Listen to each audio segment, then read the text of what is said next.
Növbədəki yarışımız bizim nədən ibarətdir? Bizim yarışımız nədən ibarətdir? Deməli, burada su qoymuşuq 2 dənə, ləyən, baxın. Deməli, qablara 2 dənə su qoymuşuq və ən çox üzü suda qalan şagird qalib sayılacaq. Yarışa da Aslan və Vüsal qatılıblar. Görək kim olacaq qalib.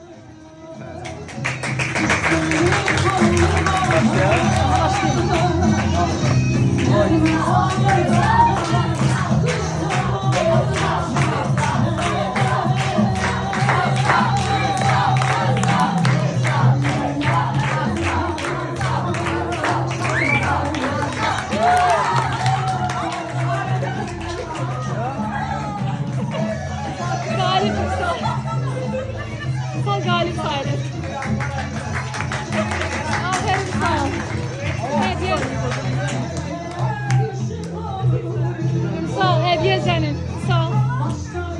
Tebrik ederim uşaqlar.